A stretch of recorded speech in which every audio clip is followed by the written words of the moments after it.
मैं प्रथम पूज्य भगवान श्री गणेश जी का वंदन करती हूँ। जैसा आप सबको विदित है, आज से पितृपक्ष आरंभ हो चुका है, तो मैं प्रणाम करती हूँ देव गुरु बृहस्पति और हमारे समाज गुरु ब्राह्मण वर्ग को एवं हमारे पितरों को। मैं कामना करती हूँ कि हम सभी पर उनकी कृपा दृष्टि बनी रहे। सबसे पहले मैं वंदन करती हूँ माहेश्वरी समाज उत्थान समिति के सभापति श्री सुरेंद्र कुमार जी डागा का, जिन्होंने आज इस मंच के माध्यम से आप जैसे प्रबुद्ध मेरे अपने समाज के लोगों के सामने अपनी बात रखने का मौका प्रदान किया। और मैं विशेष कृतज्ञ हूँ समाज उत्थान समिति के उप सभापति श्री कैलाश कुमार जी भट्टर भैया का, जिन्होंने एक अनौपचारिक वार्ता के दौरान हुए विमर्श में इस सत्य का समर्थन किया कि भारत का अपना ज्ञान इतना श्रेष्ठ होते हुए भी हम क्यों विदेशी आयातित विचारों के पोषक हो रहे हैं, जबकि अधिकतर मामलों में स्वयं विदेशी हमारी ही ज्ञान को अपने नाम पर पेटेंट करा हमें ही वापस बेच रहे हैं। इस सेमिनार की अवधारणा वास्तव में वही बनी और आज मैं आप लोगों के सामने खड़ी हूँ। इस विषय को आगे मैं अपने वक्तव्य में उदाहरण सहित बताऊंगी।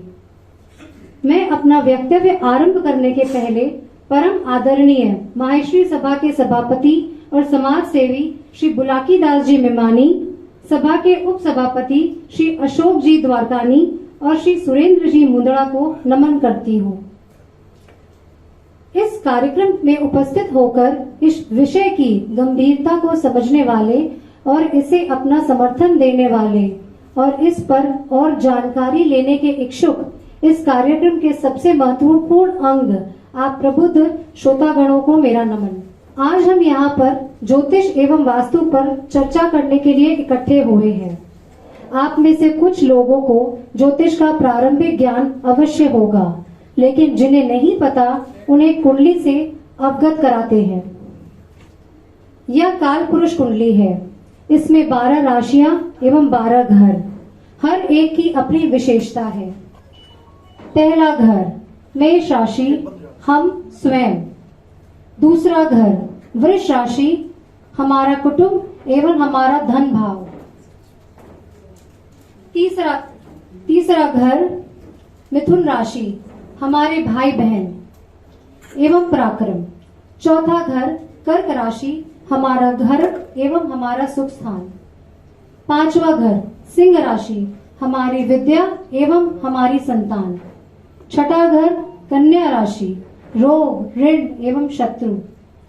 सातवां घर तुला राशि, हमारी गृहस्थी। आठवां घर वृश्चिक राशि, लंबी बीमारियों का, अचानक दुर्घटनाओं का। नवां घर धनु राशि, हमारा भाग्य स्थान। 10वां घर मकर राशि, हमारा कार्य स्थान या कारोबार। 11वां घर कुंभ राशि, हमारा लाभ स्थान। 12वां घर मीन राशि, मोक्ष की प्राप्ति। इन 12 राशियों एवं घरों के बाद आपको 9 ग्रहों से परिचय करवाती हूँ। देव गुरु बृहस्पति, प्रत्यक्ष देव सूर्य एवं चंद्र। ध्यान से सुनिएगा, प्रत्यक्ष देव सूर्य एवं चंद्र।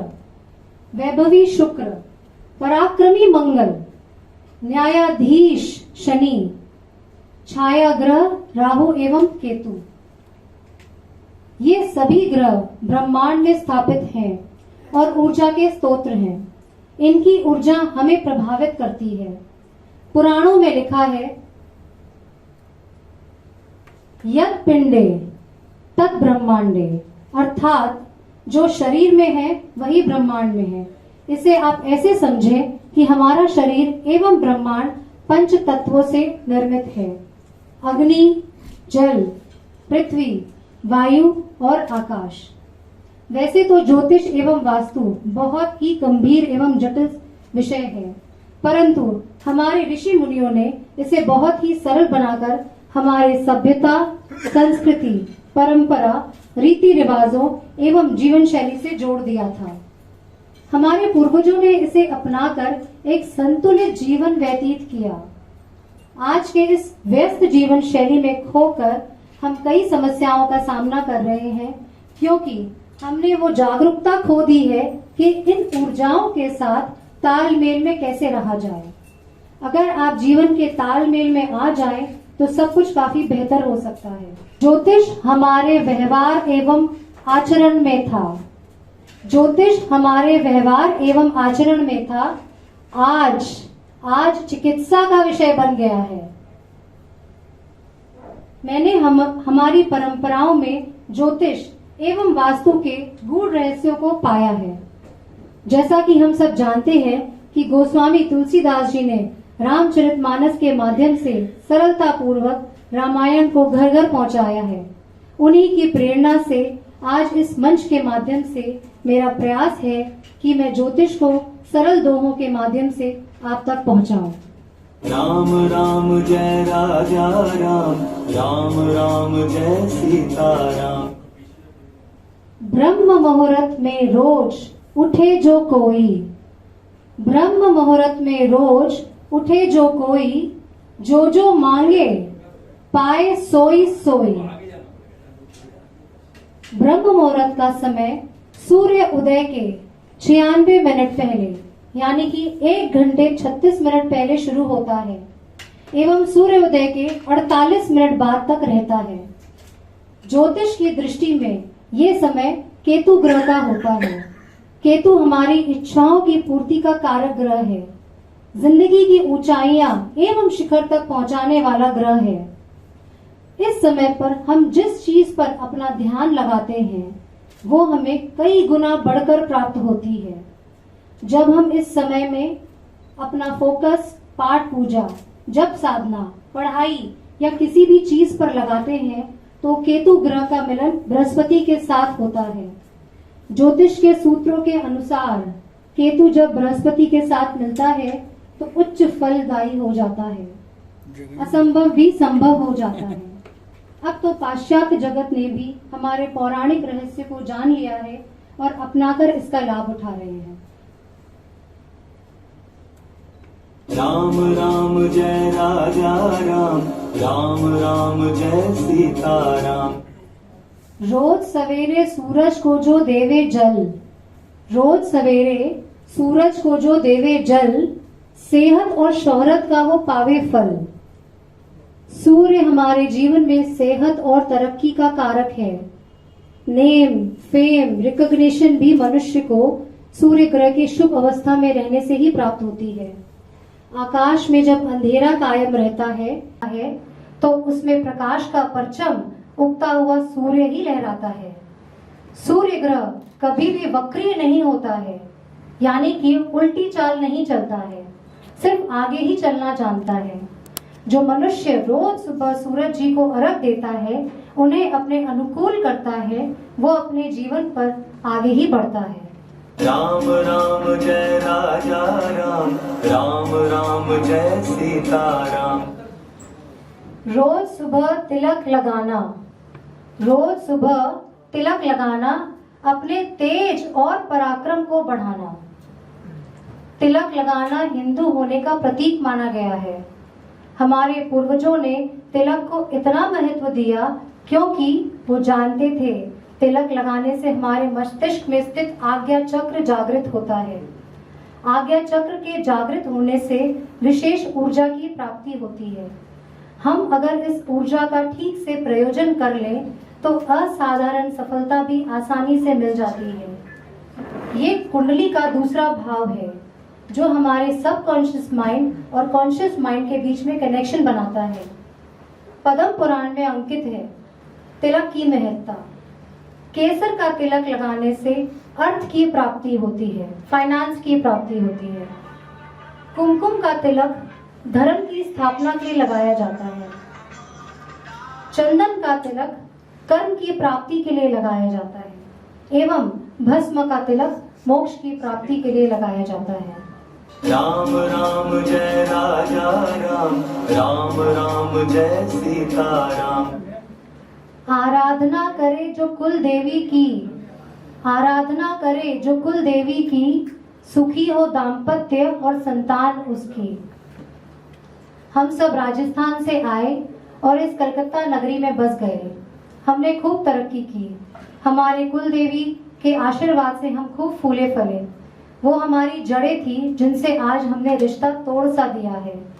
बहुत सारे घरों में तो उन्हें अपने कुल देवी का पता भी नहीं है।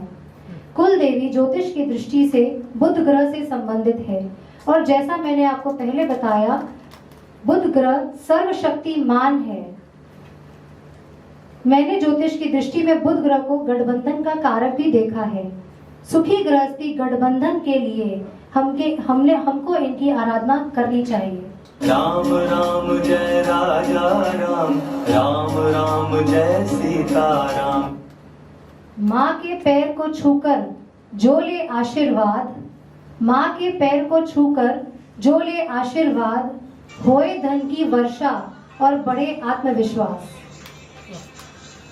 माँ के पैर छूकर दिन की शुरुआत करना हमारी संस्कृति का हिस्सा था।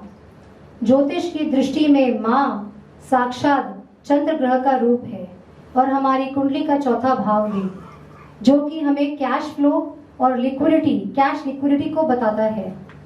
पैर छूने के वक्त माँ के अंगूठे का स्पर्श करना विशेष फलदायी होता है, क्योंकि अंगूठा शुक्र ग्रह का कारक है और ऐसा करने से घर पर स्थिर लक्ष्मी का वास होता है।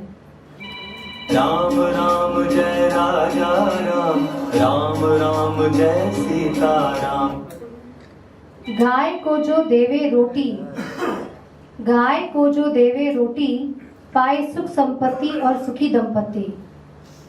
घर की पहली रोटी गाय को देने से शुक्र ग्रह अनुकूल होता है। शुक्र हमारी कुंडली में सुख संपत्ति वैभव का कारक ग्रह है। शुक्र हमारी कुंडली में दूसरे एवं सातवें भाव का भी कारक है, जो हमारी जमा पूंजी, संपत्ति और सुखी गृहस्थी जीवन को दर्शाता है। आज के शहरीकरण के कारण गायों का मिलना मुश्किल सा हो गया है। मेरा ये सुझाव है, यथासंभव गायों की सेवा गौशाला जाकर जरूर करें। राम राम जय राजा राम, राम राम जय सीता राम। रसोई घर में भोजन खाना, रसोई घर में भोजन खाना, संतुलित सोच को पाना। डिप्रेशन, ओवरथिंकिंग, नेगेटिव सोच, मानसिक तनाव और छोटी छोटी बातों पर जिंदगी खत्म कर देने की सोच। आज के युग में इसकी वजह है हमारी सोच में भटकाव एवं अस्थिरता, जो कि खराब राहु करवाता है।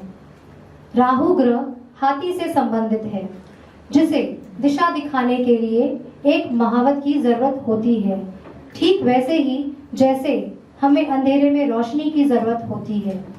ज्योतिष में महावत एवं अग्नि दोनों ही मंगल ग्रह से संबंधित है। मंगल हमारी रसोई का भी कारक ग्रह है। राहु की बिगड़ी हुई सोच को दिशा दिखाने के लिए एक सरल उपाय, नित्य रसोई घर में बैठकर भोजन करें। राम राम जय राजा राम, राम राम जय सीता राम। बंधन जो करे हमारी रक्षा, बंधन जो करे हमारी रक्षा, पुराना तरीका ही था अच्छा। ज्योतिष की दृष्टिकोण में रक्षा बंधन के पर्व पर बहनों को भाइयों की कलाई पर लाल रेशम के धागे या मौली बांधनी चाहिए।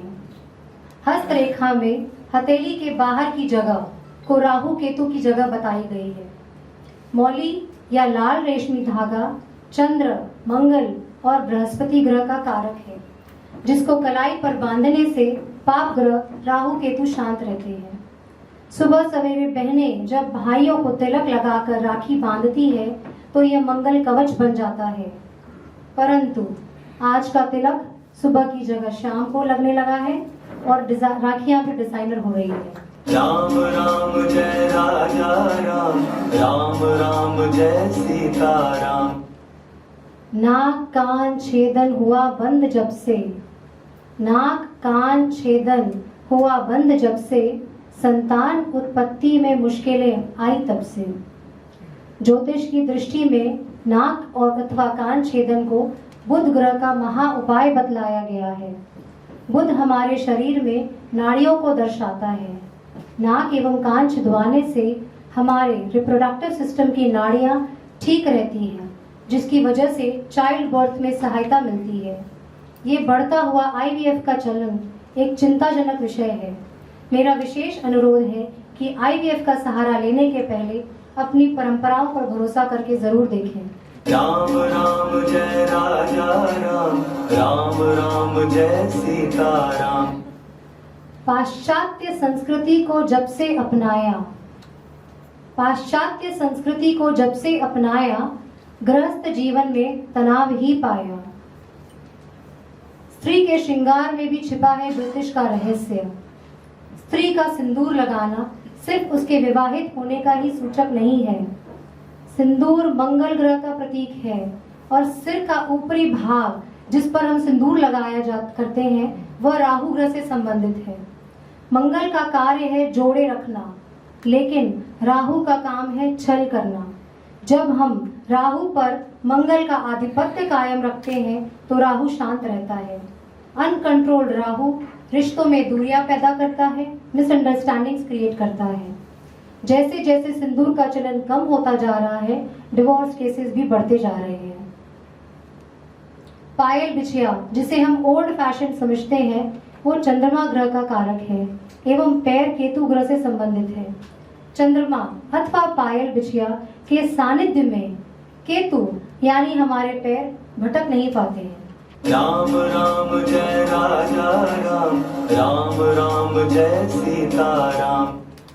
गुप्त दान, गुप्त दान महादान, चर्चा की तो फल नाकाम। आज का मंदिर का श्रृंगार मैंने करवाया। मैंने आज गौशाला में 5 बोरी चारा दिलवाया। और न जाने ऐसी कितनी कितनी बातें हम रोज सुनते हैं। केतु ग्रह का स्वभाव है गुप्त रहना।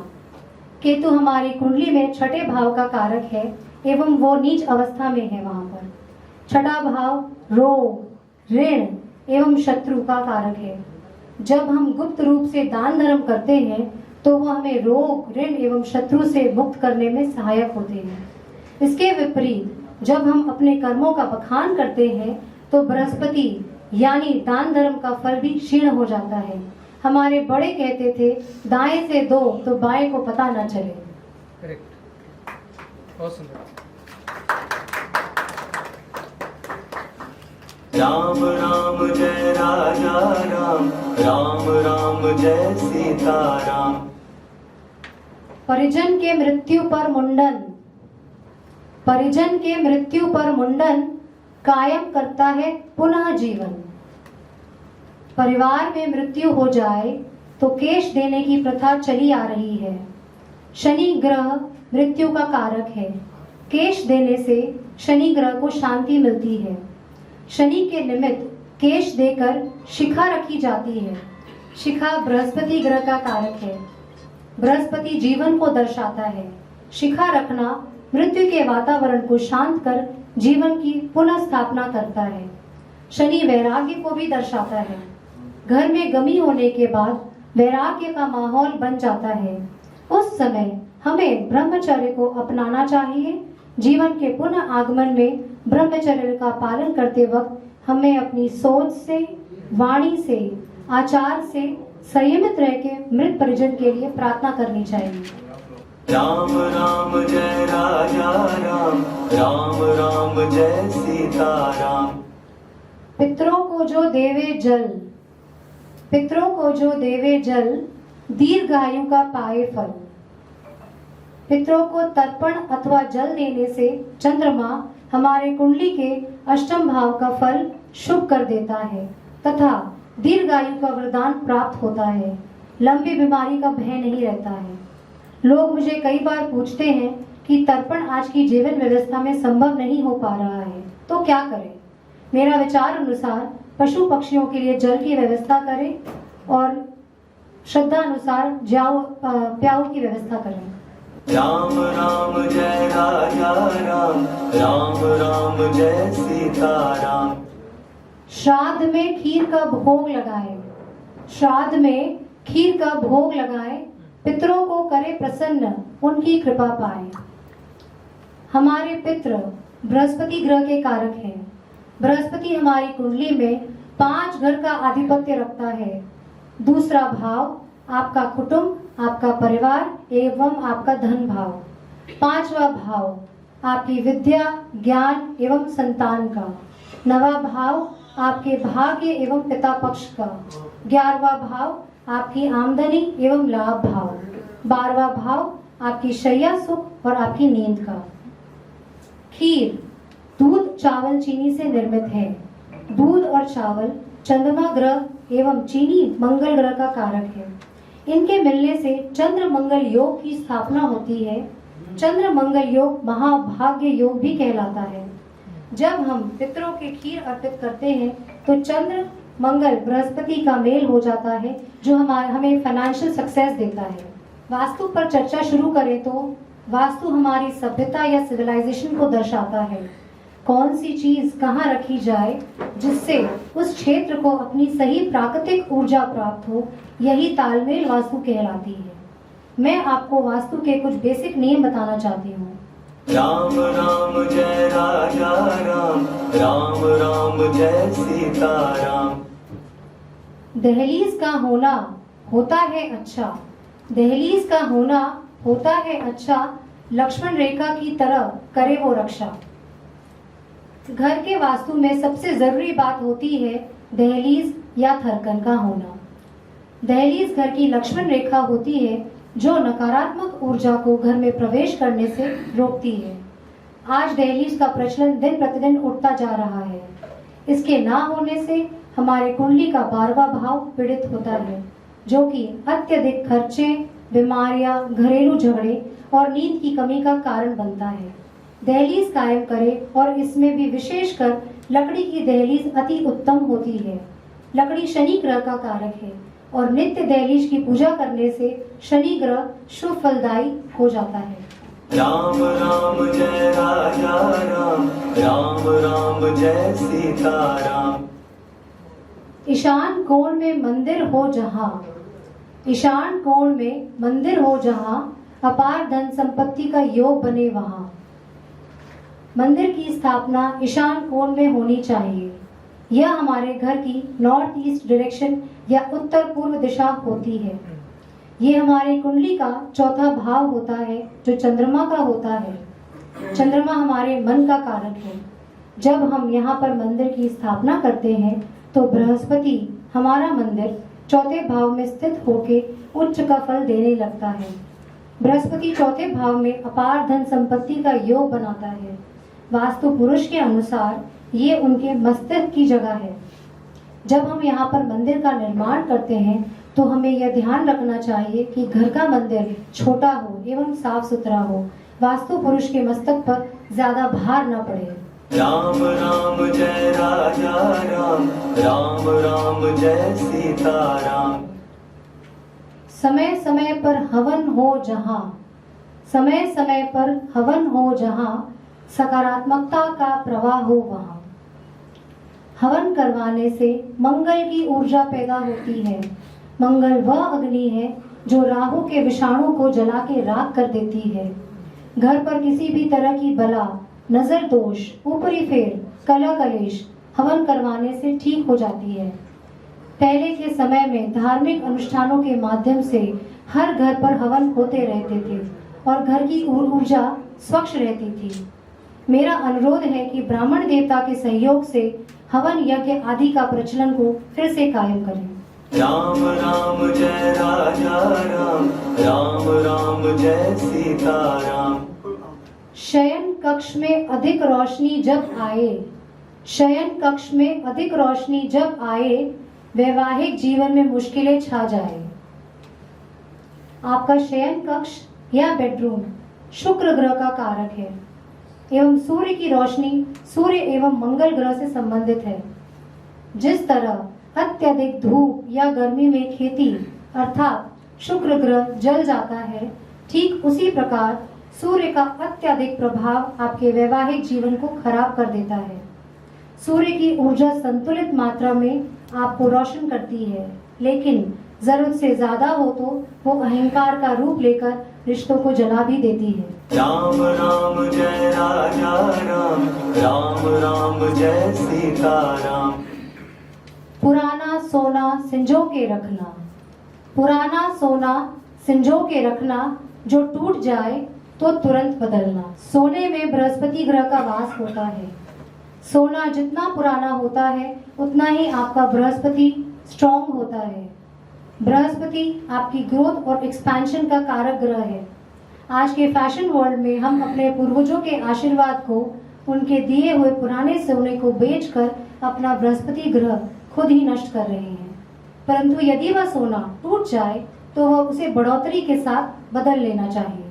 राम राम जय राजा राम, राम राम जय सीता राम। घर पर उल्टे पड़े हो मटके, घर पर उल्टे पड़े हो मटके, निर्णय ना हो सही दिमाग भटके, निर्णय ना हो सही दिमाग भटके। मटका बुध ग्रह से संबंधित है। बुध हमारी वाणी एवं हमारे डिसीजन मेकिंग पावर का स्वामी है। जब हम बुध के घड़े को स्वयं ही उल्टा कर देते हैं तो हमारे निर्णय सही कैसे होंगे। राम राम जय राजा राम, राम राम जय सीता राम। टूटी फूटी चीजें रखे जो घर पर, टूटी फूटी चीजें रखे जो घर पर, पापी राहु प्रबल हो नाचता मस्तक पर। कलयुग में राहु समाया हुआ है। राहु हमारी सोच एवं दिमागी लहरों का कारक है। राहु शुभ अवस्था में नीला आसमान बनकर सूर्य उदय के समय सूर्य का गुंबज बन जाता है और ऊंचाइयों तक पहुंचाने की प्रेरणा देता है। एक श्लोक प्रचलित है, जिसे राहु तारे उसे कौन मारे। परंतु इसके विपरीत गंदगी, कूड़े कचरे, कबाड़, झूठ एवं फरेब में राहु पापी बनकर समाया हुआ है। वहां पर राहु अशुभ फल देने लगता है। आपके घर को साफ सुथरा रखें एवं मन को भी। मैं आप सबका धन्यवाद करती हूँ कि आपने इतने मनोयोग से मुझे सुना। अगर मुझसे अनजाने में कोई त्रुटि हो गई हो तो मुझे क्षमा करें। एक बार पुनः सबको प्रणाम।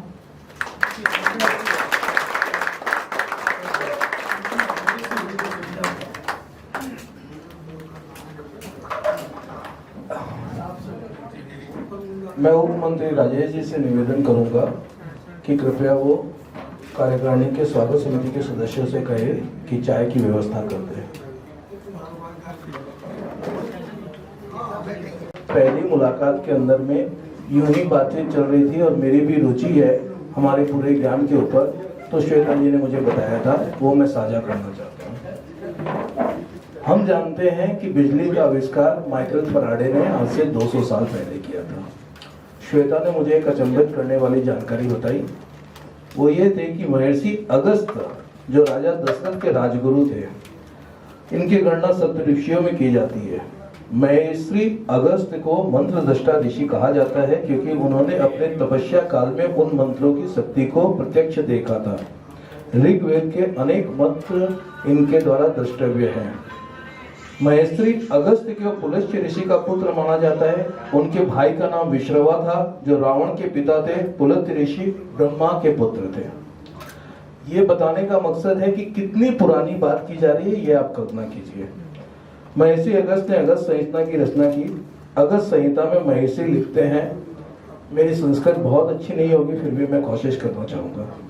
संस्थाप्य मृण्मय पात्रे ताम पत्रम सुसंस्कृतम छादयेचि खिग्रीवेन चार्थार्थी काष्ठ 500 भी दस्ता लोष्टो निधात्व पारदाक्षी दिल सस्तत संयोगा ज्याते तेजो मित्रा वरुण संगीतम।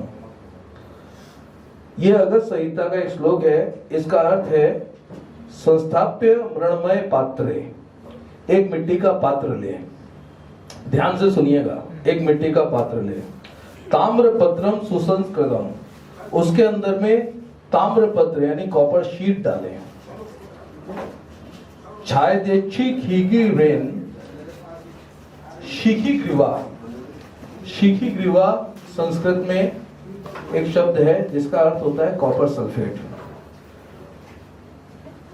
उसमें कॉपर सल्फेट डालें और चादारबी काष्ठ 500 भी, गीली लकड़ी का बुरादा। उसके बीच में गीली काष्ठ 500 यानी लकड़ी का बुरादा डाले। उसके बाद आगे लेते हैं कि दाष्टलोष्टो, ये जिंक कहते हैं संस्कृत में, और पारा यानी मरकरी, उसके ऊपर पारा तथा जिंक डाले, फिर उन तारों को आपस में मिलाए तो मित्र वरुण संगीतम, वरुण देवता के मित्र यानी बिजली की उत्पत्ति होगी। और यही सेल का सिद्धांत है, यानी बिजली जिसका आविष्कार, इलेक्ट्रिसिटी का आविष्कार हम कहते हैं 200 साल पहले माइकल फराडे ने किया, वो राम के समय जो थे उन्होंने उसका श्लोक लिख दिया है। तो हम उन्हें ऋषि कहें या आज की भाषा में साइंटिस्ट कहें, ये हमारी बात है। ये बात मुझे बहुत अच्छी लगी तो मैंने आपसे साझा करना चाहा। मैं निवेदन करूंगा हमारे कार्यकारिणी के सदस्यों से कि हाँ, कोई बात नहीं, आराम से 5 मिनट में। मैं यहाँ यह भी घोषणा करना चाहूंगा कि हमारा ये जो प्रकल्प है जिसमें हम भारत की प्राचीन जानकारी, ज्ञान को सामने लाने की कोशिश करते हैं, क्योंकि ये बहुत बड़ा है, बहुत विषय है, लेकिन इसमें हम अलग अलग विषयों को उठाएंगे। आज ज्योतिष वास्तु है और ज्योतिष वास्तु में हमारे पास गुरुजी किराड़ू जी भी हैं। इसके अलावा पंडित केदार जी शर्मा हमारे संपर्क में हैं जयपुर के। अगर आप उनका नाम नहीं जानते तो मैं बता दूं, पंडित जी वही हैं जिन्होंने तब जब हम नरेंद्र मोदी राजनीति में आएंगे भी नहीं जानते थे, तब उन्होंने मोदी जी को कहा था कि आप गुजरात के मुख्यमंत्री बनेंगे। इसके सबूत है YouTube के अंदर में कि मोदी जी शपथ लेने के बाद सबसे पहला चरण इस पर उन्होंने पंडित जी का किया था। पंडित केदारनाथ जी शर्मा वो हैं जिन्होंने दिवाला निकलने के बाद में अमिताभ बच्चन को 2 नीलम की अंगूठी पहनने की सलाह दी थी और वो आज भी पहनते हैं और उसके बाद वापस हुए। आप गूगल करेंगे तो पंडित जी का नाम मिलेगा। इसके अलावा गुरुजी जानते होंगे मोमो महाराज अपना बीकानेर श्रद्धेय माने भी अगर कोई संभव हो तो कोशिश रहती कि अगर मैं कलकत्ता प्रवास कभी करे, मारा बासु बाजा अच्छा संपर्क है तो मैं बारो भी कुछ करवाने की कोशिश कर सूं। और मोरा गुरुजी तो किराड़ू जी है ही है, माने भी कठे न कठे ले रासा, तो आ श्रृंखला चलसी। और इरे बाद में अगर जरूरत पड़ी तो हमारी बहन है श्वेता, इन्हें भी वापस बुला सा। आज शुरुआत हुई है और आपा ई प्रकल्प ने आगे भी चालू राख सा आप है थोलोगारे सामने घोषणा।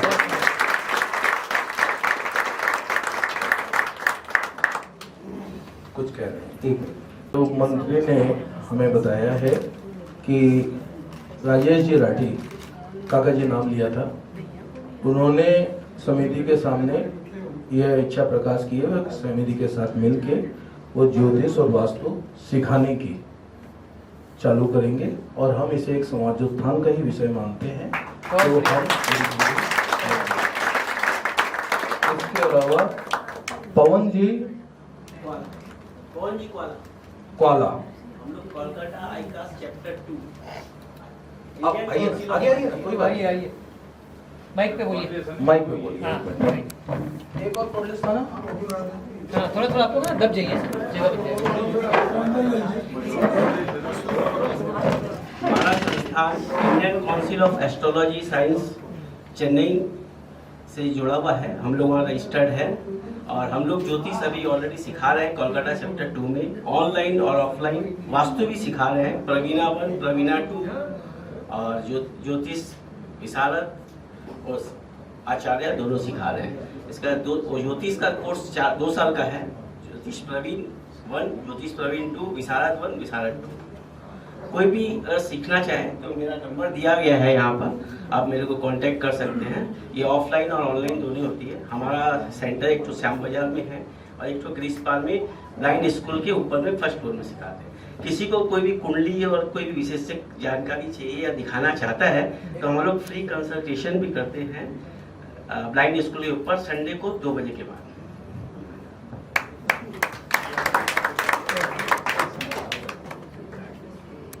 वैसे मैं आपको जानकारी दे देता हूँ कि श्वेता जी चांडक भी हमारे यहाँ से ही कलकत्ता आईकास से ही इन्होंने सीखा था।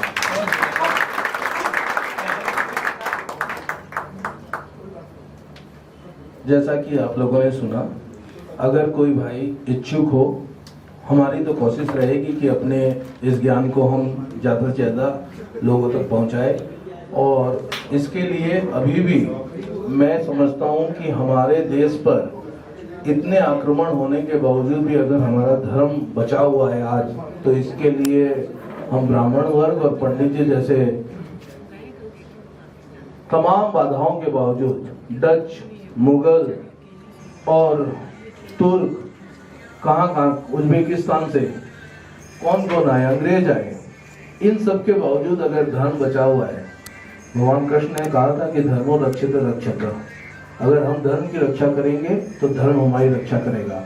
तो हमारे समाज की रक्षा करने वाले इस हमारे गुरुओं को सत सत नमन है। मैं एक और बात बता रहा हूं,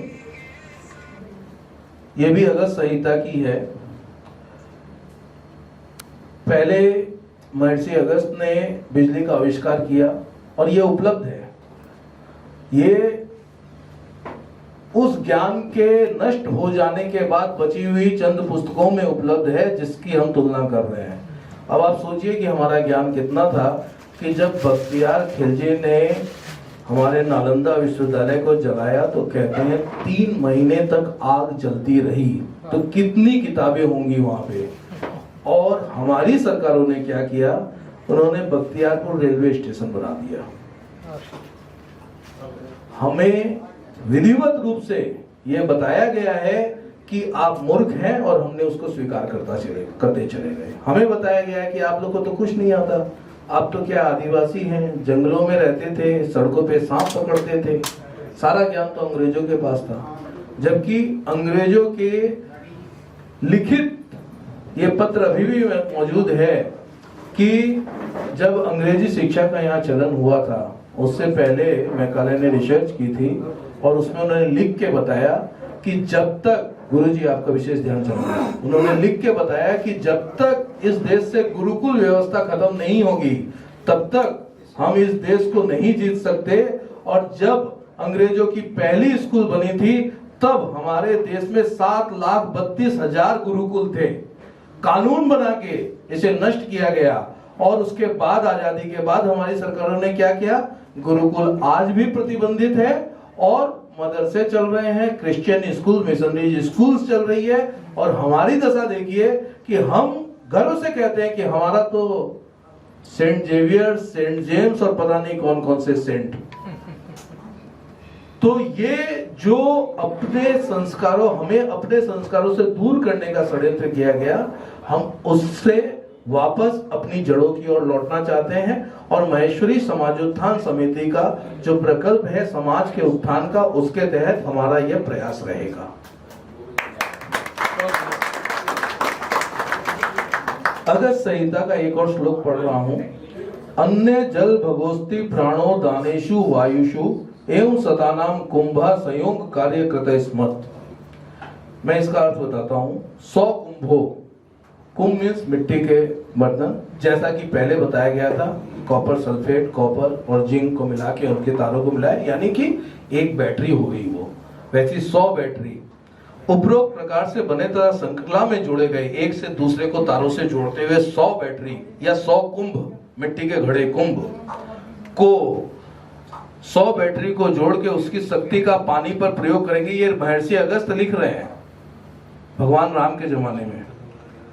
उसकी शक्ति का पानी पर प्रयोग करेंगे तो पानी अपने रूप को बदलकर प्राण वायु और उदान वायु यानी ऑक्सीजन और हाइड्रोजन में परिवर्तित हो जाएगा। ये अगस्त ऋषि लिख रहे हैं और हमें बताया जा रहा है कि केमिस्ट्री तो बाहर से आएगी। हम तो केमिस्ट्री जानते नहीं थे, O2 क्या होता है, H2O क्या होता है, ये हमें बाहर से बताया जा रहा है। यानी हमारा ज्ञान कहाँ था और हम कहाँ आ गए। मैं फिर अब निवेदन कर रहा हूं कि अगला प्रश्नोत्तर सेशन शुरू। हाँ अशोक भैया, प्रश्नोत्तर सेशन बाद में है। बस अबे चालू होने वाला है, चाय और लेते हुए बर्बाद हो जाओ। प्रश्न बहुत है, बहुत प्रश्न है। प्रश्न तो नहीं देने पहले प्रश्नों की बारिश। अच्छा तो ऐसा है, मैं ये समझ गया और मैं क्षमा चाहूंगा। प्रथा रही है कि विशिष्ट जनों के आने से उनका नाम घोषित किया जाए। हमारे प्रिय भाई जी, थोड़ा नाम ले रही हूँ, कृपया इन्हें देखो। थोड़ा नाम ले रही हूँ प्लीज, अभी धमाकनी ध्यान दो। हमारी प्रथा रही है कि हमारे कोई सभा के पदाधिकारी आते हैं तो उनका नाम लिया जाता है। इस प्रथा को मैंने यहाँ पे तोड़ा है क्योंकि मुझे लग रहा था कि समय बहुत कम रहेगा। फिर भी मैं घोषित करना चाहता हूँ, सभा के उप मंत्री वरुण जी आके चले गए हैं, उनका विशेष काम था। मंत्री महोदय पुरुषोत्तम जी मुंद्रा अभी भी मौजूद है और उप मंत्री महोदय अशोक जी चांडक और भी सभा संस्थाओं के पदाधिकारी मौजूद है, लेकिन मैं उनका नाम नहीं ले पा रहा हूँ। लेकिन उन सबका मैं आदर सहित नमन करता हूँ। सभापति जी मैं, हाँ, चाय चलती रहेगी। मैं अब प्रश्नोत्तर शुरू कर रहा हूं। उससे पहले मैं आपको एक बता दूं कि हमारी वर्तमान समिति जब से गठन हुई है उसके बाद हमने एक और प्रकल्प चालू किया था। उसके अंदर हमने समाज में जागृति फैलाने की कोशिश की कि हम किसी भी समारोह में, चाहे विवाह हो चाहे कोई और हो, उसमें एक प्रवृत्ति हमारे समाज में, और विशेषकर मैं सिर्फ महेश्वरी नहीं बोल रहा हूँ, महेश्वरी अग्रवाल जैन और हमारे ब्राह्मण वर्ग यानी राजस्थान के पूरे समाज में प्रवृत्ति हो गई है कि हम बहुत सारा खाना बफे होने के बावजूद थाली में ले लेते हैं और उसके बाद खाना थोड़ा खाते हैं और फिर उससे ज्यादा हम फेंकते हैं। इसके लिए हमने प्रकल्प किया, पिछले महेश नवमी से ये शुभारंभ किया और हम ये सेवा दे रहे हैं कि जहां भी कोई भी अगर हमें संपर्क करे वहां जाके हम ये रहते हैं कि कोई झूठा ना फेंके। और इसके लिए हमने बहुत कॉमन टेक्निक अपनाई है कि जहां झूठी थाली फेंकी जाती है वहां हमारे मुस्तैद कार्यकारिणी सदस्य खड़े रहते हैं और वो बोलते हैं कि नहीं फेंकने देंगे, आप उतना ही लीजिए जितना आपको खाना है, नहीं तो आप अपने परिवार को सदस्य को बुलाइए, उसे खाइए। उसके कुछ पोस्टर सैंपल के रूप में ऐसे हमने कई पोस्टर्स बनवाए हैं, ये लगा के हम जागरूकता प्रयास करने की कोशिश कर रहे हैं। ये आभार। मैं हमारी मुख्य वक्ता श्रीमती श्वेता चांडक से अनुरोध करूंगा कि अब प्रश्नोत्तर मुख्यतः, जैसा कि मुझे लग रहा है कि ज्यादा आग्रह उसी का है, उसको चालू किया जाए। और ये माइक मैं पब्लिक में दूंगा, आप कृपया यहाँ पे आ जाइए ताकि आप जवाब दे सके। सबसे पहला सवाल मेरे ख्याल से हमारे आदरणीय उप सभापति जी अशोक जी द्वारकाणी ने हाथ उठाया है, तो मैं उनको देता हूँ माइक। आपके विचार सुनने के बाद ये घरेलू समस्या है, इसका निदान भी होता है और निदान करवाने के कई तरीके हैं, लेकिन मैं उससे हटकर एक समस्या आपके सामने रख रहा हूँ। सामाजिक संस्थाओं में हम कार्य करते हैं, वहाँ ऐसी उत्पत्ति हो जाती है समस्याओं की, उसको निदान करने का आपके पास क्या उपाय है बताएं। हम आपसी तालमेल बनाने में भी बहुत दूर हो जाते हैं और एक दूसरे को इतनी दूर से देखते हैं जैसे हम एक दूसरे के राहु केतु का व्यवहार करते हैं। ये क्यों? वर्षों से ये हमारा भवन है, हमको इसको बहुत ऊंचाइयों तक ले जाना था। वर्तमान से लेकर और पिछले कितने वर्षों से मैं बोलूंगा कि ये समस्या दिन प्रतिदिन बढ़ती जा रही है, कम नहीं हो रही है। इसका समाधान का रास्ता अवश्य बताइए।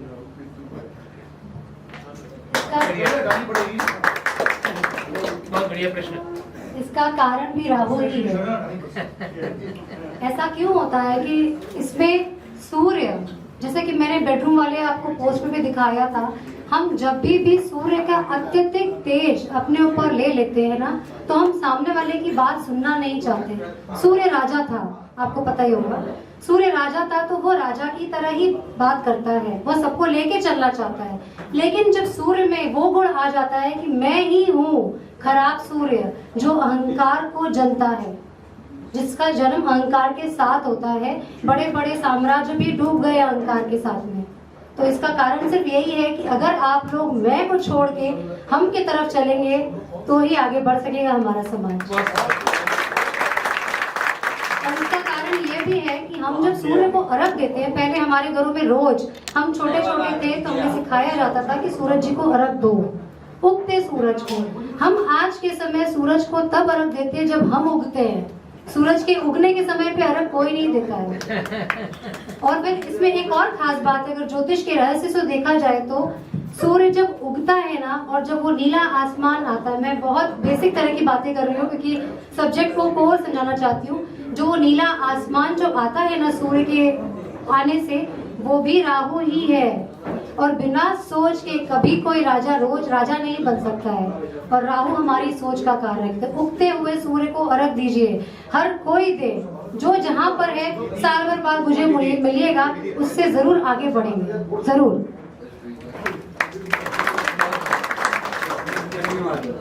बहुत सुंदर सर।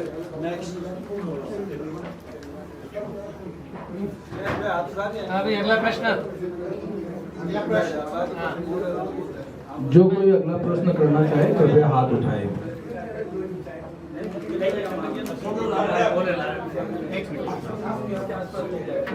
जो वॉलपेपर्स लगाते हैं हम लोग, रूम्स में पिक्चर्स रहते हैं, पिक्चर्स तो क्या लगाना चाहिए, नहीं लगाना चाहिए? मैं तो फिर बहुत पुरानी मतलब ठेठ बातें करूंगी। घर के वास्तु को ना सिर्फ वास्तु समझे, डेकोर ना समझे। जरूरत से ज्यादा अगर कुछ भी हमारे घर में होता है ना तो वो क्लटर हो जाता है।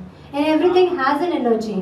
तो इस चीज का ध्यान रखें कि आप बहुत सिंपल, बहुत प्लेन, जैसे अगर सपोज कीजिए आपने शेर का पिक्चर लगाया है, तो शेर क्या चीज का कारक है? शेर को देख के आप क्या फील करते हैं? उसको जाके गले लगाऊं? नहीं, तो डर लगता है। क्यों? क्योंकि वो बहुत अग्रेसिव है, काट जाएगा। जब हम वैसी वॉलपेपर अपने घर पे लगाएंगे तो निश्चित ही हमारे बिहेवियर में अग्रेशन आएगा। एक बात और मैं बताऊं, वास्तु मतलब सिर्फ तोड़फोड़ नहीं संभव है। हमें बेसिक एनर्जी अलाइनमेंट्स पे ध्यान देना चाहिए, क्योंकि ये सबके लिए संभव नहीं है कि एक बड़ा भवन का निर्माण किया जाए और किचन को साउथ ईस्ट के डायरेक्शन में ही किया जाए। ये संभव नहीं है प्रैक्टिकली। तो इसको एनर्जी अलाइनमेंट समझ के बहुत सिंपल सब्जेक्ट ले। मेरा आज का जो मतलब उद्देश्य था, आपको बहुत सब जो स्लाइड दिखा के मैंने दिखाया, और कि जो हमारे समाज में मैं जब देखती हूँ कि कोई ज्योतिष के पास जाता है, 4-4, 5-5 अंगूठियां। मेरे पास कई क्लाइंट आए जो पिछले दिनों, एक को तो देख के मुझे रोना आ गया। 27 साल का लड़का था, 1 साल पहले उसने अपने 26 साल के भाई को खोया, ठीक है। और वो मुझे कह रहा है घर की आर्थिक व्यवस्था बहुत खराब। मुझे कह रहा है भाभी मैं सेविंग्स तोड़ के पत्थर ले लूं जिससे कोई चमत्कार हो जाए। मुझे रोना आ गया, मुझे लगा हमारा समाज भ्रमित हो गया है। बहुत ज्यादा मानसिक पीड़ित के साथ लोग जी रहे हैं। ऐसा ना करें, चीजों को बहुत सिंपल लें। और सीरियसली ज्योतिष एवं वास्तु बहुत सिंपल सब्जेक्ट है। मतलब चाहिए कि हमें उसके अंदर रमना होगा, हमें उससे प्यार करना पड़ेगा।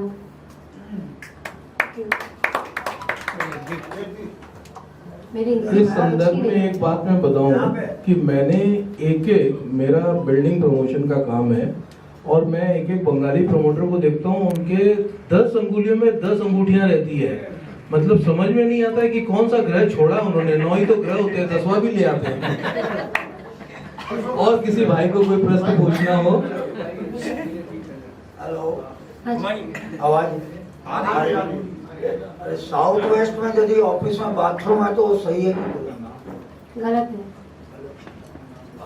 मैं मक्खनलाल मोदड़ा। जय श्री कृष्ण।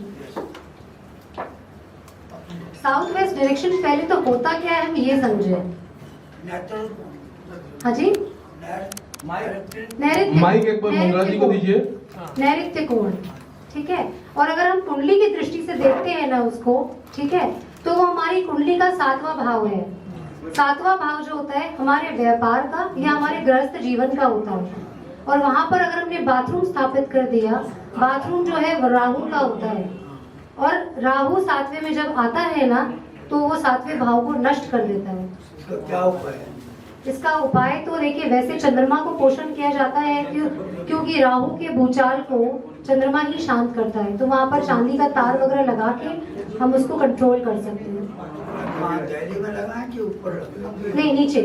दिल्ली की? हाँ, पूरे बाउंड्री में, बाथरूम के फुल बाउंड्री पे। चारों तरफ? हाँ जी, क्योंकि बाथरूम तो चारों तरफ पूरा ही है ना, इसलिए काफी लोग खाली कमोड में भी लगवा देते हैं, पर वो पूरा सोल्यूशन नहीं होता है।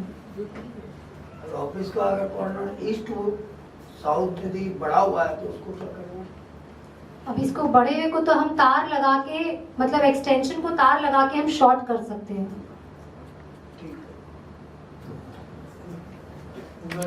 कोई और भाई? हाँ। मैं पुरुषोत्तम दास मुंद्रा, मंत्री महसी सभा, जय श्री कृष्ण। मैं समाज उत्थान के पदाधिकारियों से एक निवेदन करूंगा कि आज श्वेता जी का जो प्रेजेंटेशन था वो बहुत ही सरल और घर में हम लोग उपयोग कर सके ऐसा था, तो इसका हूबहू आप प्रिंट करा के सभा संगठन के 185 सदस्य हैं उनके घर तक जरूर पहुंचाएं। जो नहीं आए, कई आदमी बोलते हैं ना आज इनका भाषण आगा टीवी में देखिएगा, उसी तरह जो नहीं आए हैं वो उसको उपयोग करेंगे। एक श्वेता जी से मेरा प्रश्न है, ये नाक और कान बीनना खाली औरतों के लिए है या पुरुष भी कर सकते हैं? बहुत बहुत अच्छा क्वेश्चन, बहुत अच्छा क्वेश्चन था। मैं इसको स्लाइड में भी डालना चाहती थी। एक मिनट। पहले तो मैं आपका आभारी हूँ कि आपने अच्छा सुझाव दिया और इस सुझाव की हम पालना करेंगे और इसकी प्रति किसी भी माध्यम से पहुंच जाएगी और इस पहुंचाने की जिम्मेवारी मैं लेता हूं संगठन। आपने हमारा कार्य हल्का कर लिया, आपके अब अत्यंत आभारी हैं। अब इस संदर्भ में आपके प्रश्न का जवाब श्वेता जी देंगी। आपको ये ध्यान होगा कि नहीं होगा, पर मुझे ध्यान है कि हमारे घर में हमारे बाबा ससुर जी बुलाकीदास जी चांडक जी, उनके नाक में अभी भी छेदन है। जी जी, इसको बुलाक कहते हैं और इसी वजह से उनका नाम बुलाकी पड़ा। ठीक है, ये होता क्यों है? क्योंकि ये जो उन्होंने इनका जो क्वेश्चन था कि भाई खाली जेंट्स को करना चाहिए या सिर्फ लेडीज को करना चाहिए, जेंट्स को भी, लेकिन नाक कान छेदन, हाथ पांव में चांदी के कड़े, ये मुझसे अगर पूछेंगे तो पुरुषों एवं स्त्रियों दोनों के लिए जरूरी है और आगे हमारे पूर्वज ऐसा करते थे।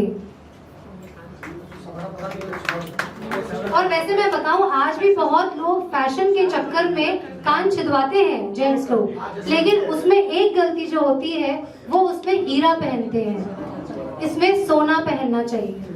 क्यों? क्योंकि हीरा जो होता है ना वो बुध ग्रह का होता है, उससे इंसान का दिमाग बुध और केतु के मिलन से खराब हो जाता है। लेकिन सोना जब हम बृहस्पति कानों में डालते हैं ना, तो जैसा कि मैंने स्लाइड में बताया, बृहस्पति उच्च फल का हो जाता है।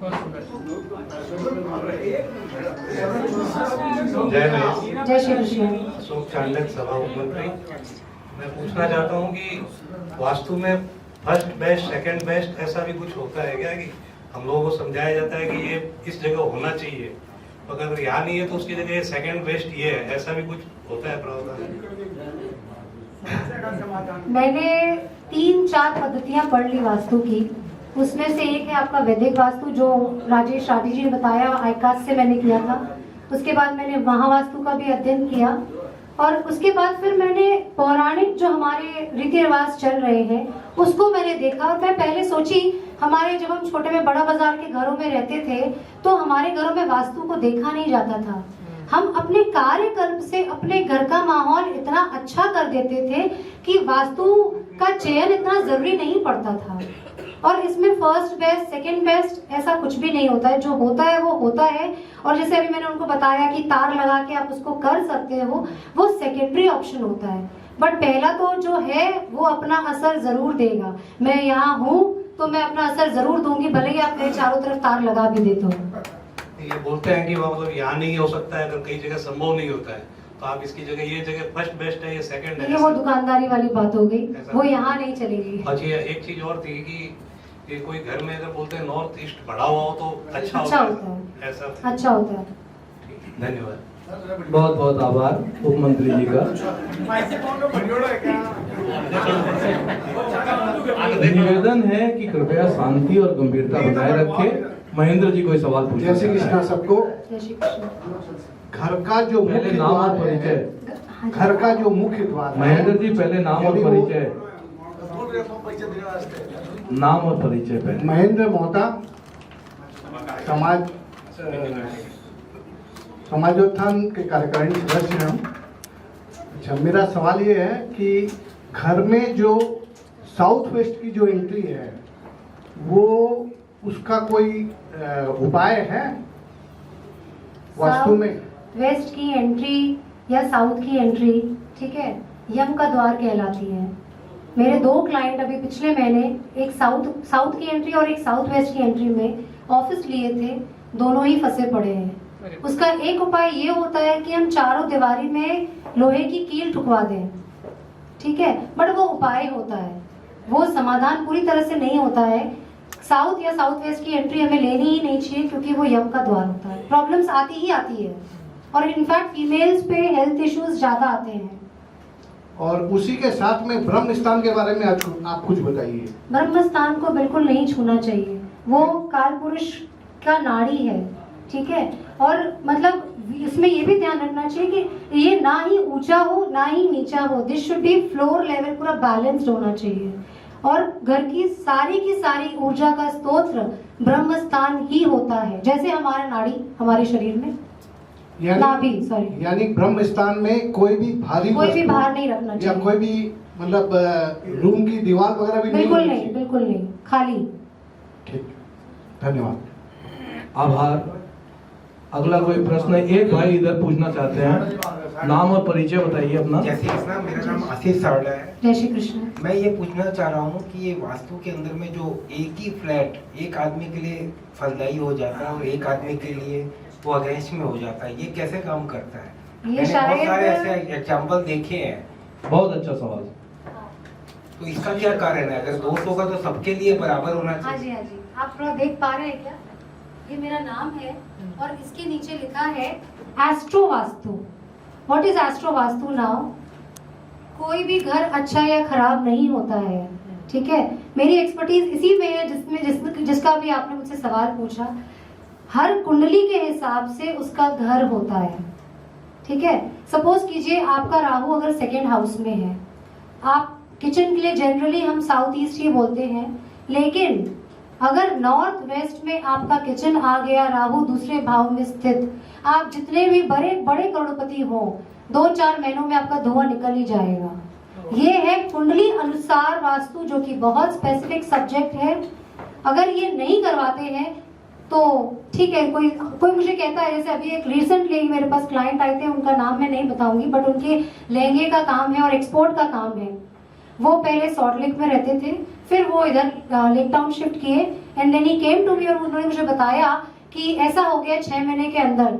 मैंने उनको यही बात बोला, आप ये घर छोड़ के अपने पुराने घर पे चले जाइए। वो मुझसे आज की घड़ी तक सिर्फ उपाय ही मांग रहे हैं, मैं उनको उपाय नहीं दे पा रही हूँ, क्योंकि कुछ बहुत कड़े योग होते हैं वास्तु अनुसार भी, कि अगर आपकी कुंडली को ये चीज सूट नहीं करेगी तो बगल वाला अच्छे से निकल गया, लेकिन आपको प्रॉब्लम आएगी। ये कुंडली अनुसार वास्तु होता है और एक्चुअल वास्तु यही होता है। इसका मतलब ये है कि कभी भी अगर वास्तु दिखाना हो तो पहले कुंडली के साथ में बिल्कुल। मैं अपने क्लाइंट्स के संग ऐसे ही काम करती हूँ। अगर सपोज कीजिए किसी का वास्तु प्रपोजल आया और घर में 6 लोग हैं, मैं 6 की कुंडली मंगवाती हूँ, सबको देखती हूँ, उसके बाद उसके हिसाब से बताती हूँ ये घर परफेक्ट है या नहीं है।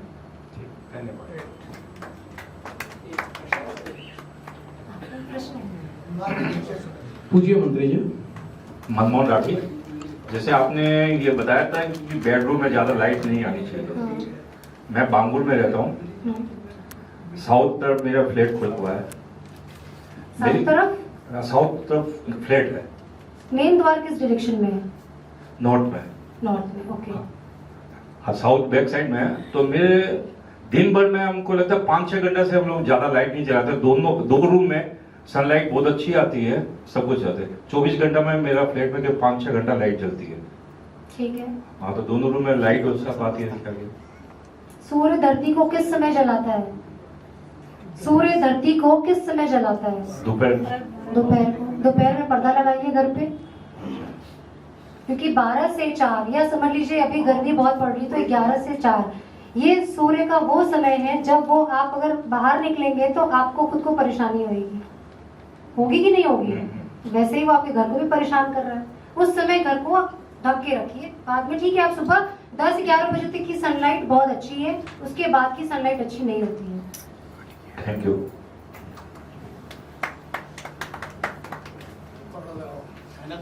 एक प्रश्न आगे कोई पूछना चाहते हैं?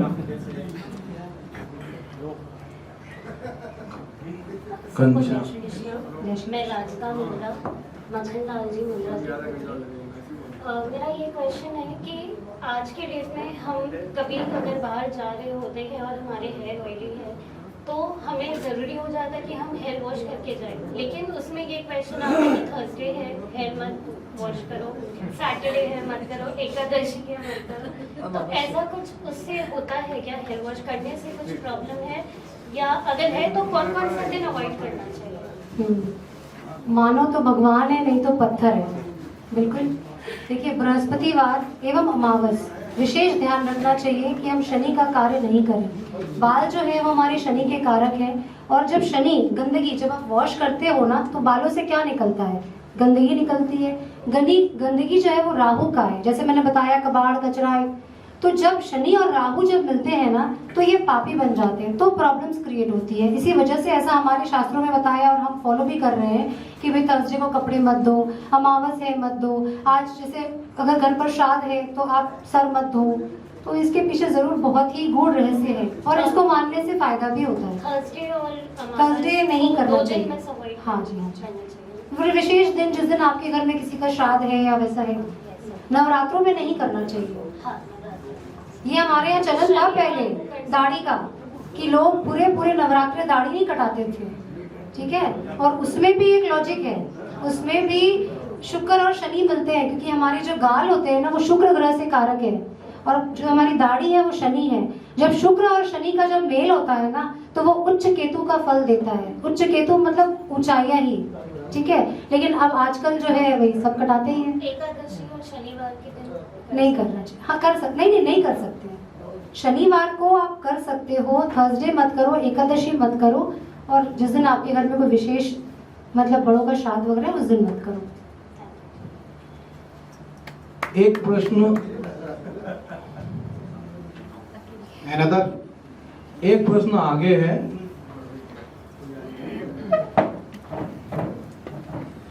मैं गिरधरमल, जय श्री कृष्ण। जय श्री कृष्ण।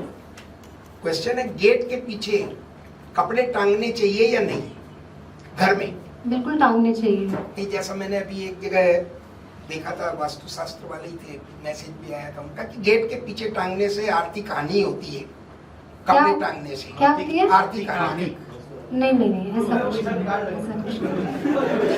देखिए, मैं आपको बताऊं, ये मेरा परिवार है, ये मेरा जो आज उद्देश्य था यहाँ पर आने का सिर्फ यही था कि इस तरह का भ्रम मत पालिए, उसके पीछे लॉजिक खोजिए। किसी भी काम के पीछे जब हम लॉजिक खोजेंगे ना, हम भटक नहीं पाएंगे। और आज जो हमारी परिस्थिति हो रही है, हमें अगर कोई बोलेगा ना, जैसा कि मैं सुनती हूँ कभी कभी यूट्यूब में, कोई दीपक में लौंग जलाता है, कोई दीपक में इलायची जलाता है, क्या हो रहा है? इतना डरने का क्या है लाइफ में? वही मैसेज में आया था, तो मैं नहीं, इसमें कोई भी सच्चाई नहीं है। क्वेश्चन भी कर ले। नहीं, इसमें कोई सच्चाई नहीं है। On A lighter note, but Lara Rathi कभी कभी तो 15-20 मिनट का भी हेरफेर हो जाता है, तो हम लोग उसको लेटेस्ट इवेंट से मैच करते हैं। लेटेस्ट इवेंट से मैच किया जाता है कि ये कुंडली जो आप जो समय लेके मेरे पास आ रहे हो, जिसे आप अपनी कुंडली बताते हो, वो एक्चुअल में आपकी कुंडली है भी या नहीं। क्योंकि सबसे पहली बात, अगर इसका रेक्टिफिकेशन नहीं हो, मतलब हम लोग रेक्टिफिकेशन के लिए इस लेवल तक जाते हैं कि पिछले हफ्ते आपने क्या खरीदा होगा, और कभी कभी इस लेवल तक भी कि आज आपने क्या खाया है। ये भी ज्योतिष एवं वास्तु का पार्ट बन जाता है। क्योंकि जिस तरह से मैंने बृहस्पति को बताया आपको, वैसे ही हमारे गट्टे की सब्जी में भी बृहस्पति आ जाती है। तो ये अपनी अपनी रीडिंग की बात है, लेकिन उस लेवल तक जब तक रेक्टिफिकेशन नहीं हो, ज्योतिष आचार्यों के पास ना जाए, क्योंकि आप क्या करोगे, आप गलत प्रेडिक्शंस लोगे, और इवन साथ ही साथ गलत उपाय लेंगे, और जब गलत उपाय करेंगे तो जो अच्छे ग्रह हैं उनको पता नहीं जाने अनजाने और खराब ना कर बैठे। तो बेटर होगा कुंडली लेके मत जाइए अगर आपके पास रेक्टिफिकेशन नहीं हो रहा है तो, या आप सेटिस्फाइड नहीं है तो आगे बढ़िए ही मत। इसके अंदर एक चीज और है ना, बीकानेरी पंचांग और काशी के पंचांग में अपने सब कुछ ठीक है, जन्म कुंडली सब बीकानेरी पंचांग में दिखाते हैं, वो अलग अपने को दिखाएगा, काशी के पंचांग में अलग दिखाते हैं। दोनों पंडित को अलग अलग अपने को ये करते हैं। ये भी तो होता है कभी कभी समय नहीं, ऐसा नहीं होता। जब हम लोग सॉफ्टवेयर में डालते हैं कुंडली, तो वो आपका डेट, टाइम और प्लेस लेता है। जब प्लेस लेगा ना, फीडबैक जब हम लोग डालते हैं उसको, फिर तो वो लैटिट्यूड और लॉन्गिट्यूड के हिसाब से लेता है, तो उसमें कोई फर्क नहीं आता है। तो बीकानेर में सूर्य जल्दी उग जाता है, काशी में थोड़ा तो वो एक तो मिनट का लैटिट्यूड फर्क लॉन्गिट्यूड हम देते हैं जब प्लेस है। दोनों पंचांग में डिफरेंस है। नहीं ये नहीं देखा हुआ है मेरा। नहीं, हम जिस सॉफ्टवेयर से काम करते हैं उसमें कोई फर्क नहीं आता। आप सेकंड्स तक रेक्टिफिकेशन कर पाते हैं। नहीं, अगर सेकंड्स तक रेक्टिफिकेशन नहीं कर पाएंगे तो दो जुड़वा बच्चों की कुंडली में जो फर्क पाते हैं फिर वो कैसे पाएंगे? अगर किसी को अपनी टाइम नहीं पता हो, अगर नहीं टाइम पता हो तो क्या टाइम निकाली जा सकती है कुंडली की? आप बिल्कुल निकाली जाती है।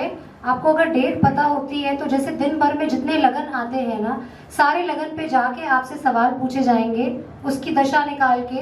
वो थोड़ा टीडियस प्रोसेस होता है लेकिन वो किया जाता है और वो करना भी पड़ता है, तो वो निकाले जा सकता है। जो मुझे समझ में आया कि ये रिवर्स कैलकुलेशन होती है। जी जी बिल्कुल बिल्कुल।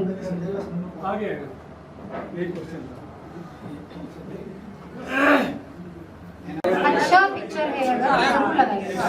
मैं निवेदन करूंगा कि कृपया शांति बनाए मैंने बोला कि बैम्बू ट्री का फोटो लेने से एक चीज होती है या शांत करिए वैसे। अच्छा होता है बैम्बू का वॉलपेपर, तो लाइक इस टाइप की वॉलपेपर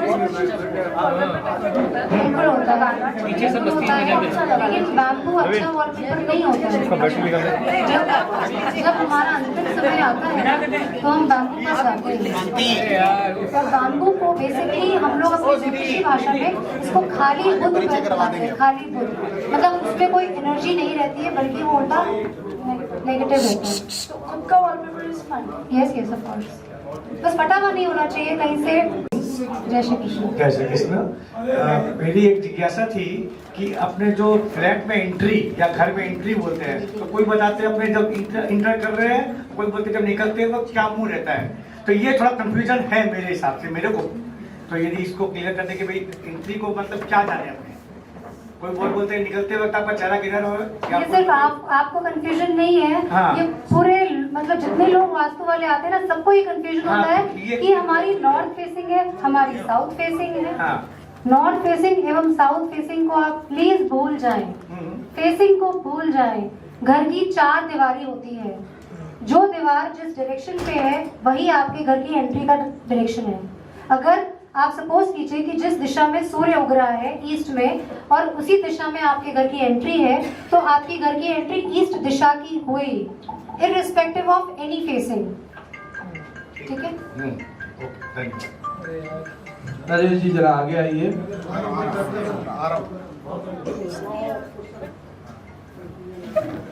जय श्री कृष्ण। जय श्री कृष्ण। मैं सभापति की धर्मपत्नी गीता डागा। मैं ये पूछना चाह रही थी, अगर किसी की कुंडली में नहीं, आप मुझे देखिए, कुछ नहीं होगा।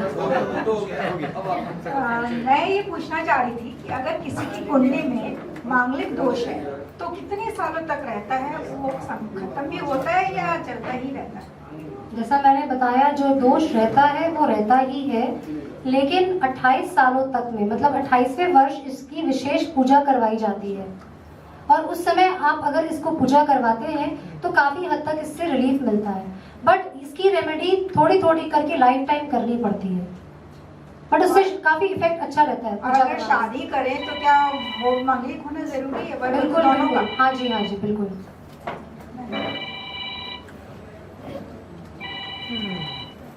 Another.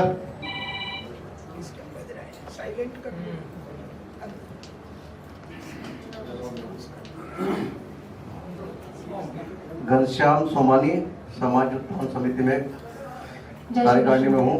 अच्छा, मैं पूछना चाहता हूँ कि बहुत बार देखते हैं रास्ते में जाते हैं तो बिल्ली रास्ता काट जाती है, तो रुक जाता है, सामने वाला भी, हमको भी रुकना पड़ता है। तो क्या रुकना चाहिए, ये क्या शुभ अशुभ होता है क्या, उससे कुछ ऐसा कुछ पूछना चाहता हूँ। बिल्ली जो है ना, वो मंदे राहु की निशानी होती है। अगर ग्रहों के हिसाब से समझेंगे तो ये मंदा राहु होता है जो खराब फल ही देता है। ठीक है, हम इसे अविश्वास ना समझें, ये एक तरह का संकेत होता है। आप इस चीज को समझे, प्रकृति आपको अपने जरिए कई संकेत देती है। मैंने तो इस लाइफ में कई बार एक्सपीरियंस किया है कि आप कहीं जा रहे हो, आपको कुछ अगर संकेत मिल रहे हैं, आप उसको इग्नोर करके अगर जाते हैं तो उसका फल भी आपको मिलता है। तो वो प्राकृतिक संदेश है, इसमें बिल्ली का कोई दोष नहीं है। रुकना चाहिए, बिल्कुल रुक जाना चाहिए। पर ये अंधविश्वास नहीं है, ये पूर्ण विश्वास है।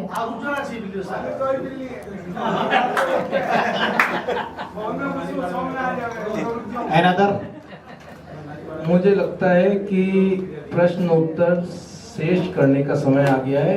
आप मुद्रा जी कुछ पूछना चाह रहे हो, हाथ उठा रहे हो?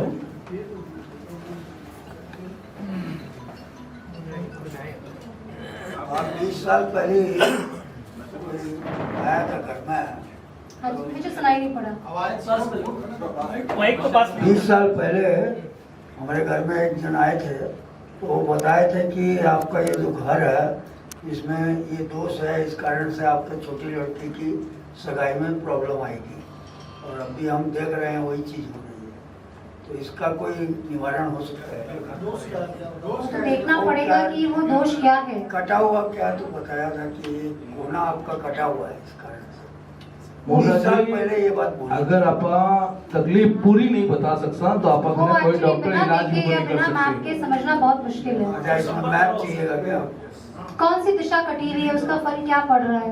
मैप ये वेस्ट और साउथ मत करो, अंदाज मत करो और अपने आप में कंफ्यूज कर इसके लिए आप मेरे को पर्सनली मैप भेज दीजिएगा, मेरा नंबर ले लीजिए भैया से, तो मुझे मैप भेज देंगे, तो उससे मुझे क्या पुख्ता पता चल जाएगा, मैं आपको हेल्प कर पाऊंगी।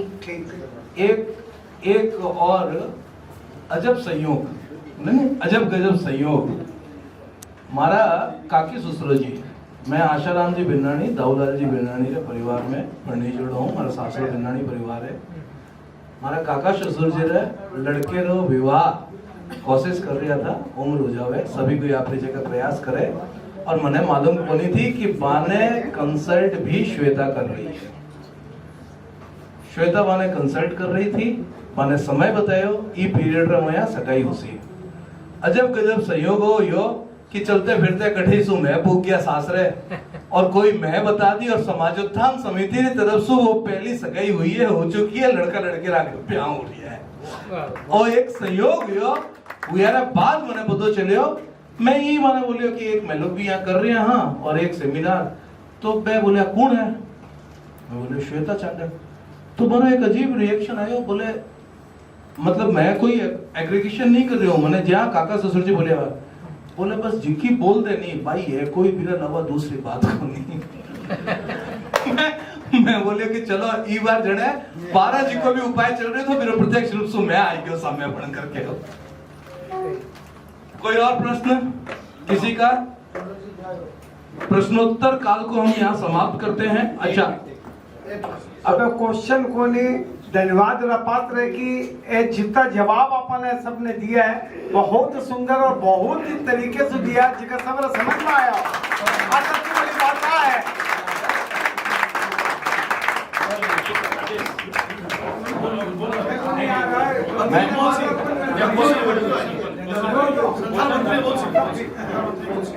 प्रोग्राम अपने अंतिम मोड़ पर है। समाज उत्थान समिति अपना फ्यूचर का जो प्रोग्राम 2-3 पर मैं वो क्या बताना चाहता हूँ सभी है, हम लोग पेचा क्लास सिखा रहे हैं, जिसको भी सीखने की इच्छा वो आते हैं। हम लोग परिचय सम्मेलन भी अभी स्टार्ट कर रहे हैं, मतलब ऑनलाइन स्टार्ट कर चुके हैं परिचय सम्मेलन भी, और पेचा क्लास की क्लास स्टार्ट हो चुकी है। आगे फ्यूचर में एक प्रतिभा सम्मान भी हम लोग प्रोग्राम करने जा रहे हैं, उसका भी जो बायोडाटा जो अपना क्लास 10 ईयर्स तो जो भी हो वो बायोडाटा दे सकते हैं। बस ये 3 प्रोग्राम हम लोग अभी हाथ में है, जो जल्दी आप लोगों के सामने है।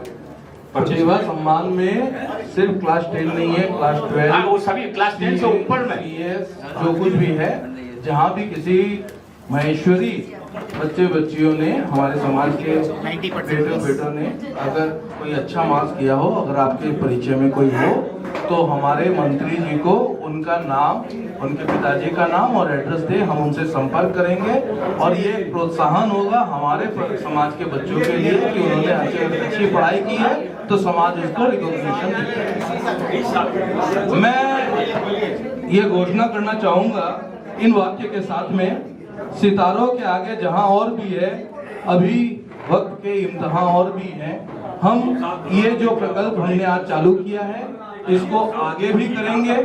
आगे भी हम ऐसी ऐसी प्रतिभाओं को, हमारे समाज की या हमारे गुरुजनों के समाज की प्रतिभाओं को सामने लाएंगे और उनके संपर्क में हम अपने प्राचीन, वैदिक और प्रामाणिक ज्ञान की ऊपर गोष्ठी चर्चा करते रहेंगे। मैं आग्रह करूंगा,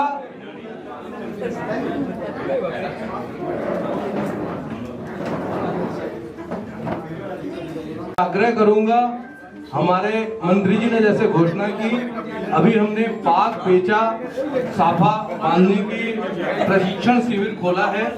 ये माहेश्वरी लड़कों और लड़कियों यानी भाभीयों के लिए भी है और यह निःशुल्क है।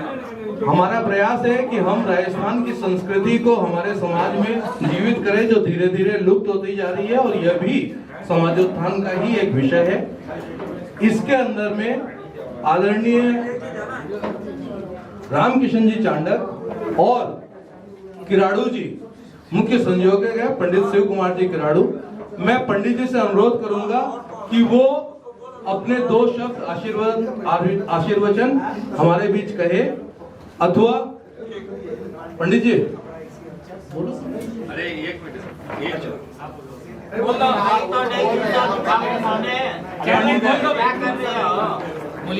माइक पंडित जी को दिया जाए। वहीं दे देंगे, वहीं पर पूछ।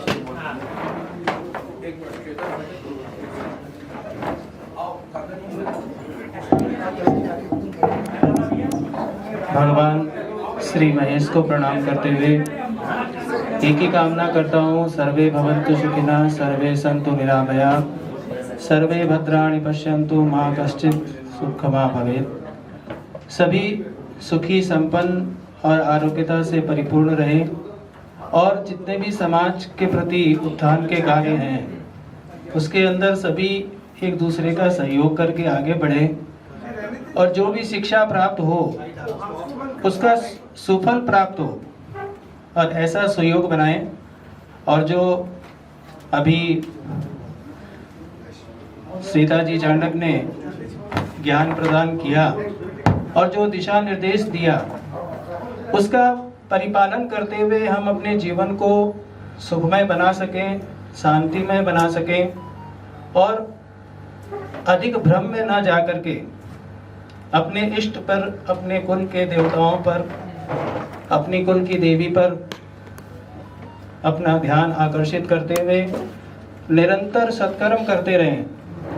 तो मैं आशा करता हूं कि अधिक भ्रम में जाने की आवश्यकता ही नहीं होगी और सदा ऐसी गोष्ठियों का आयोजन होता रहे ताकि समय समय पर हमें इस गोष्ठी के द्वारा ऐसी औषधियां मिलती रहे जो हमें आरोग्यता की तरफ ले जाए और सुखमय जीवन व्यतीत करने का एक मार्गदर्शन प्राप्त कराए।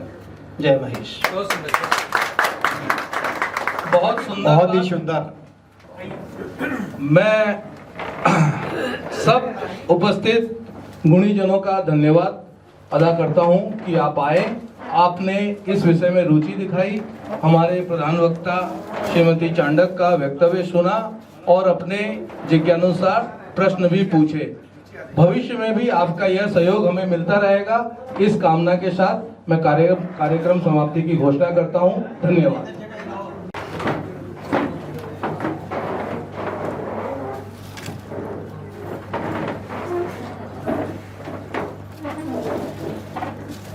दो मार लो।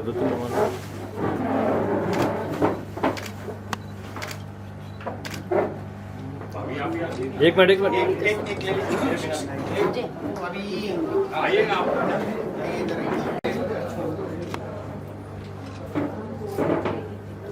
बोलो थोड़ा अच्छा भाई साहब लोग चला गए सामने भाई साहब